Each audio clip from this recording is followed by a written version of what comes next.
What's going on, everyone? Welcome back to another weekly watch list slash game plan from myself. Appreciate you guys for watching. Again, these videos are definitely still difficult for me to make as I'm a newer trader.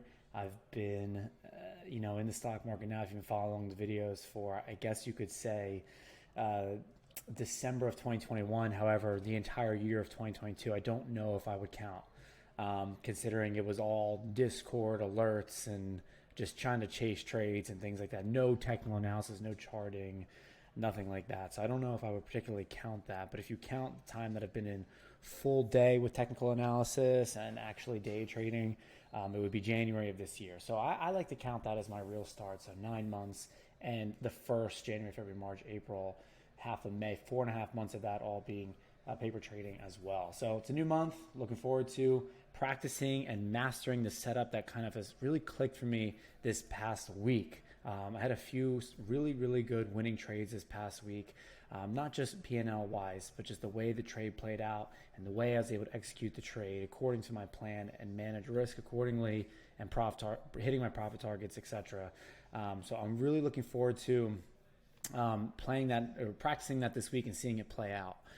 Most likely in this video, if we get to it, I can maybe show a couple examples of that exact trade play out.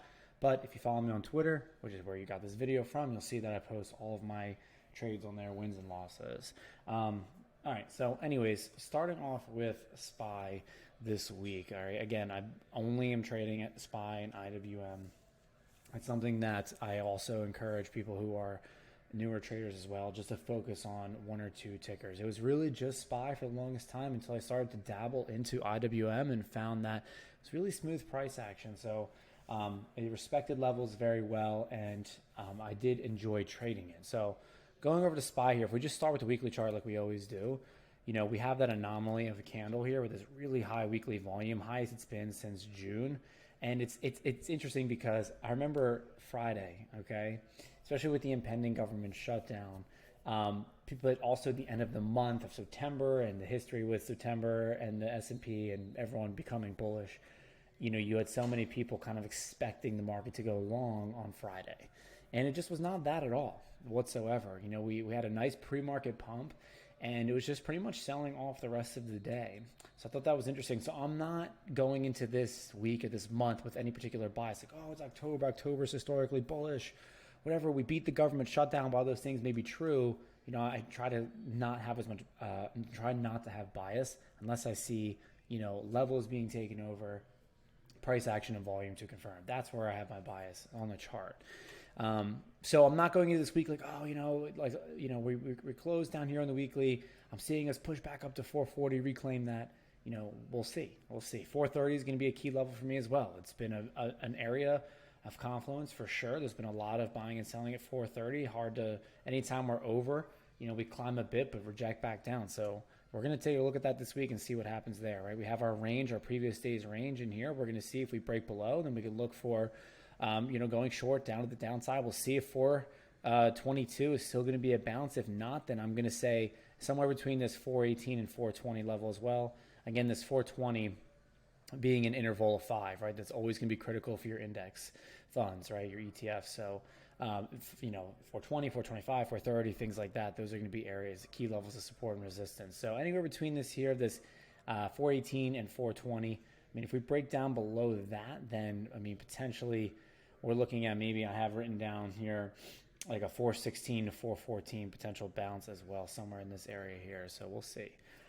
That's pretty far, obviously. And if I had to try to guess, I don't think that's going to happen, but we'll see. All right. So looking at SPY, let me head over here to the 4-hour, okay, and get into some of these actual levels here. More specifically, this 427, okay, this was our close on Friday. It was a previous resistance, so I'm going to see where that pre-market goes. It's one thing that I've been watching more recently heavily is watching the pre-market action. Typically when we see these big pre-market moves, we find a little bit more chop during the day of the trading hours. So we'll see about 427.7. This area here is essentially going to be a key level. If you see my white lines, those are my high and lows of previous days. This light blue is always going to be my yesterday's close. All right, I always mark those levels.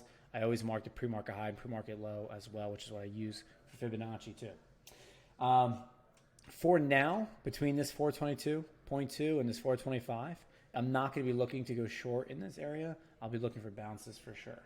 I do think that there is room to 433, but only if we can get over this 431, this key level, especially this 430, 431 area. If we can get over here, my next big like reject would probably be up around this 433.6, 433.7. All right. So that's what I have on SPY. I'm trying to see anything else I have here.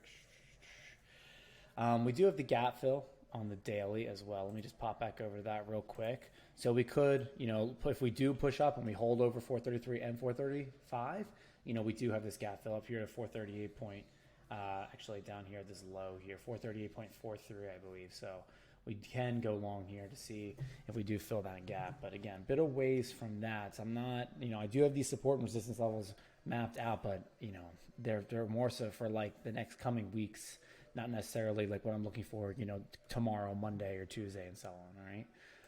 Keep in mind, I do always trade SPX when I always watch SPX when I'm trading SPY as well. So I do have some basic support and resistance mapped out in SPX that I do watch for possible rejects and bounces on SPY.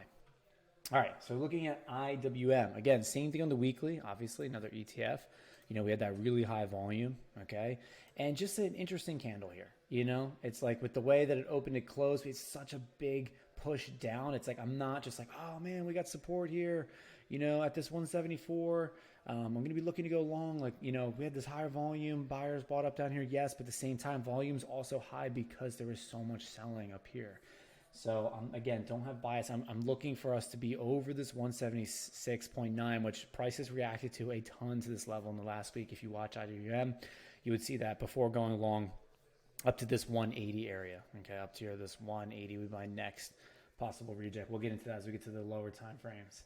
I do have support at that 172, multiple touches here. Okay, so if we do get down there as well. Let's see here. Let's see. Oh, okay. Let's go to our 4 hour and hour. Let's start working down here. On the 4 hour, okay, same thing here. We have that close on Friday. It's going to be tough. There was really heavy resistance. So if we do get back up here over this level, you could find a position to go long up here, but not much room up to this like 180s that I have marked out here. Okay. Let's head over to the hourly time frame. And we'll see here. So, all right, I do have us this kind of like this bit of just like this symmetrical triangle forming here on the 1 hour, okay? So imagine there's some imaginary trend lines here. So we're going to see if we break above, potentially to go long, or below down to this, potentially down to 172. This 175, I do have marked out just because of the multiple touches that IWM has had with it. But as you can see, it's kind of gone up and down through it a little bit. But again, because it's one of those intervals of 5, I do keep it marked, and I am going to have it on watch. Because again, it doesn't hurt to have it on watch. When price gets to the level, watch volume, watch price action to see if we do get a bounce at that 175. So we'll see.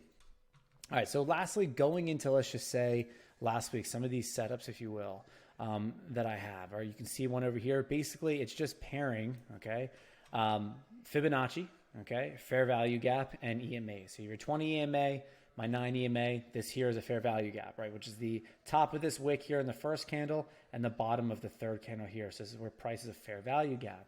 So I'm looking for when price comes back into this area, I'm looking for higher volume like you have down here, the higher buying volume, and a touch off the 20 EMA. This was a trade that I took, and it was also a fib level as well from that day's pre-market low, which I believe was down here. We took the pre-market low all the way up to the current high of day, and this ended up being our 61 Fibonacci. So I ended up going long here and was able to take the trade all the way up to the new high of day, okay? And always sell into strength, so I probably was all out of my position right about here, all right? So that was just one of the trades. If we go over to later in the week, I had another trade. There's another one here, same exact game plan that kind of worked out. Fair value gap here, went long. But then finally, it's a last 30 for the third time, same exact trade here, but where we went short.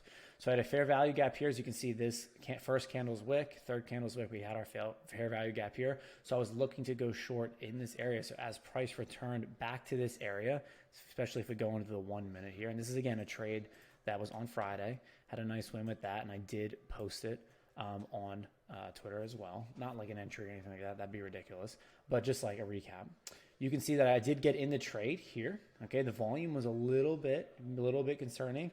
I did get in on this candle here, so that would seem like, okay, it was a good time to go, but it started to kind of scare me a little bit with this really high candle here. But again, my invalidation point was a 61 fib, which was just above this 178.5 level. So again, I had a hard stop loss set at that inval. Never reached it, even when I was in the red for a little bit. Here again, see higher selling volume down here on the 1 minute. I was still in this trade, caught this move all the way down here and was out of my position here, okay? So that was also a pretty good trade as well, using the same strategy. Fibonacci, EMA touch, and also the fair value gap. So that was also a good trade there, okay? And this particular one happened to be on the 200 EMA. So, but I usually like to just use a 9 or the 20. So again, it's a strategy that really clicked for me this past week. And I'm going to be practicing it more and more this week. And the Fibonacci on this day as well, which I would probably start doing like daily recaps for this. But it was essentially just a pre-market high, which was up here. All right, or actually, was it here? Pre-market high down to the current low of day here. And we could see the Fibonacci there. I'm going to see if I can just pull it up for you guys real quick so you can actually see it. All right, let's see. Pre-market high down to this current low of day. All right, and you saw your 61 fib, your 50 fib was right at that area, right? So if we mark this, we have a 50 Fibonacci right above this area here. And that's where I was looking for a reject, all right, with that fair value gap. So again, a little bit under it, but since it was near it, that's what I was looking for, all right? All right, so that's all I have for this week. Again, I'm very new to this in regards to making these videos, so definitely have a bit of that imposter syndrome, if you will. But again, I'm not doing these as much to help those that are watching. Actually, I want to see if I had it here. Was it the 61 fib here? That's why I need to do like a daily recap. Okay, yeah, because it was this low, because that didn't seem right to me. So it was at this 50 fib here, to this pre-market high. This was the current low a day. Fair value gap was here, and I knew it was. I didn't think it was this low at first, but it was this 50 fib right up here. As you can see, price came up, reacted to the level. It's high selling volume, got in the trade here, back up, touched it, but did not come up, hit my inval point, which is here at the 61. Caught a nice move down. All right. So that was the trade there. But anyways, again, I'm doing this so it helps me, because the more I try to teach, whether it's 100% right, because clearly it's not, it helps me learn more. So for you guys, anyone that watches, I genuinely appreciate it so much. If it is helpful for you in some way, that means the world to me. Drop a comment or a like on the video. That would be great, but we're just getting started. You know, I personally like to watch people from their very beginning and watch them grow in their journey. So if anyone's here at this point, I truly, truly appreciate you very much. So hope everyone has a good rest of their Sunday evening and a great trading week, and that you're all green this week. So anyways, have a good one, guys, and thank you guys for watching.